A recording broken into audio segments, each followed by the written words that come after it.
One of my favorite things to do before the end of the year is look back on the last 12 months. But this year, I am taking it up a notch and doing something that I have never done before. I'm creating a top 10 list with the very best books I read last year. Hi, my name is Juan. I hope you're well. Before I get to the countdown, I want to make two small disclaimers. The first one is that the following is a list of the best books I read in 2021 and not a list of the best books published in 2021. And the second disclaimer is that I have made full review videos of some of the books on the list. I will link to those reviews right at the end of the video. Oh, and another thing, there is a small link in the description box for this video to a worldwide online bookstore. If you click on that link and buy any books, I will receive a small commission, so you would be supporting my channel. Okay, let's start with book number 10 then. I had been hearing great things about Hurricane Season by Fernanda Melchor for a while, so it was a book that was very much on my radar, but I wasn't sure whether it would be for me. I went to a couple of bookstores to try to find it some time ago, but just couldn't find it anywhere. But then last summer, I saw it at my local public library. I have heard that the English translation by Sophie Hughes is good, but I was so happy I could read Temporada de Huracanes in the original Spanish. One of my favorite things about this novel is its language. If you can read Spanish, I would say read this book in Spanish, and if you can, at least read some sections of it out loud. Most of the book looks like a block of text, but if you take your time and read at least some of it out loud, everything will make sense. I read that Fernanda Melchor intended this novel to be a true crime novel, much in the style of the excellent book In Cold Blood by Truman Capote, but then she decided to write a novel instead. The result is a disturbing Gothic tour de force. I would say that this is the kind of book that you need to be in the mood for. I would not recommend it blankly to everybody, but I think it is a must-read for A, readers with an interest in Mexican or Latin American literature, and B, readers of Gothic or horror writing. I belong to the first group, and not being that well-versed on the Gothic, I feel like I need to reread Hurricane Season again to appreciate it more. Okay, at number 9, I have The Name of the Rose by Umberto Eco. This novel was huge in the 1980s, and its movie adaptation starring Sean Connery was perhaps even more popular. I grew up hearing about this novel, and then finally this year I picked it up alongside other books by Eco. The Name of the Rose is a medieval detective story. It is a long book with some denser passages, but it is a rollicking read. I'm not a big reader of either historical or detective fiction, and I still had an amazing time reading this novel. I added The Name of the Rose as one of my suggestions to read in winter in a video I made recently. And because winter has barely begun, I am going to link to that video in the description box. I made the small mistake of reading this novel in the summer, but I think winter is the best time of year to read this page turner.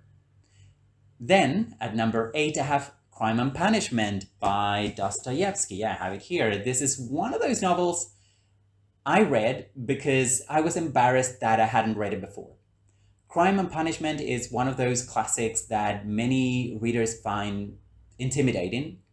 I know I did find it intimidating before I read it, but I am here to tell you that nothing about this novel is intimidating. Crime and Punishment is one of the most famous novels about alienation from society, but I was struck by Dostoevsky's approach to the story, which is not at all what I expected. And I think that is an important lesson about classics that we have heard about but haven't read. Time and time again, whenever I read one of those famous classics that I have always been aware of, I am surprised by how different and better they are from what I had thought. And that was my experience with Crime and Punishment. I have another classic at number 7, and that is the 19th century Portuguese novel The Mayas by Essa de Queiroz. I read it in Portuguese, but The Mayas is available in English translation and also in many other languages.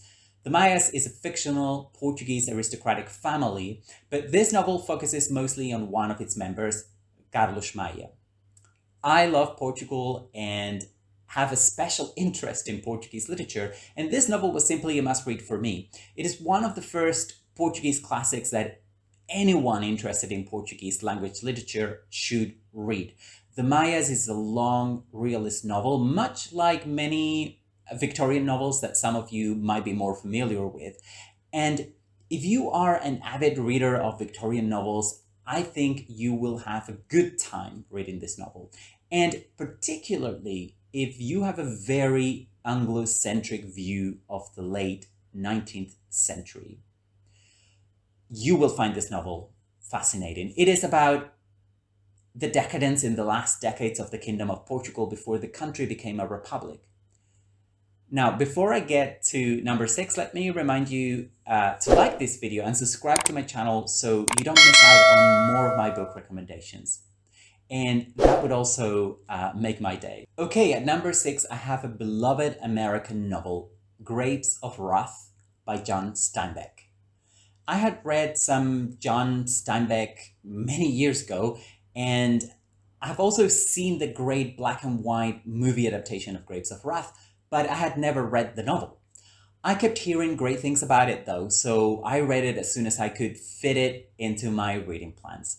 This novel is about migrants who are forced to leave their native Oklahoma and go to California in search of better prospects. I don't always agree with how Steinbeck sees society in this novel. I think it is slightly too simplistic. I think the novel is full of good intentions though, and as a novel it really works. As a piece of fiction it really works. Also, I enjoyed the structure in which the family migrant narrative is interrupted regularly every other chapter, I think, to give the reader a wider socio-historical perspective. I couldn't help but feel moved at very specific points in the narrative, and I think this is one novel that I would recommend to everyone. At number 5, I have the Brothers Karamazov, or the Karamazov Brothers by Fyodor Dostoevsky. This is one of those Russian classics that I wanted to read this year, and it is one that I know I will go back to in the future, because reading this novel just once is not enough. The Brothers Karamazov is one of the most complex, deepest books I have read. Narratively, it is straightforward. I think everyone could read it and follow the story along. The novel's complexity is more philosophical. I don't know how relevant the whole discussion on religion, faith, and doubt would be to most readers now. This book is very much a product of a time when religion played a bigger role in most people's lives than it probably does today. But The Brothers Karamazov is still a thought-provoking masterpiece, a book to come back time and time again. Another philosophical but at times action-packed novel is Moby Dick by Herman Melville, which is my top 4 novel of the year. Yet another classic that I wanted to make sure I read in 2021. Everyone told me this novel would be boring, but I was hooked from the ominous opening. I was also fascinated by the relationship between Ishmael and his best friend Queequeg.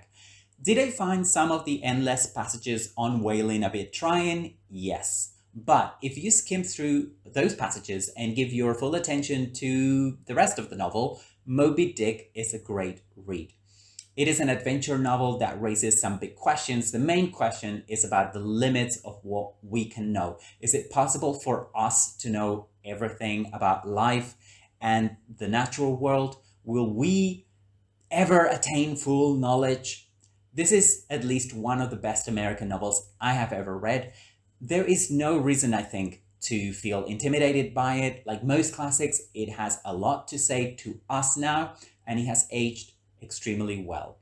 And I could probably say the same thing about my top 3rd book of the year, which is Anna Karenina by Leo Tolstoy. Now, I had read Anna Karenina before, so this was a reread for me. I think one of the lessons I learned in 2021 was that rereading classics is always better than reading them for the first time.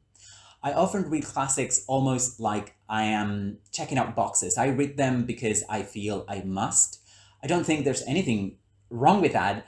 But it adds a little pressure that I'm not always comfortable with. But when I reread a classic, I don't feel that pressure because I have read it before. So I am not trying to prove anything or to add one more classic to my read list. I'm just trying to have a good time. And I believe that reading should always equate to having a good time. Anna Karenina is the story of adultery in late 19th century Russia, but it is also a lot more. This novel is the story of one unhappy family, but it is also a wider portrait of rapid social changes that were happening at the time in Russia. Anna Karenina is fascinating beyond the adultery story.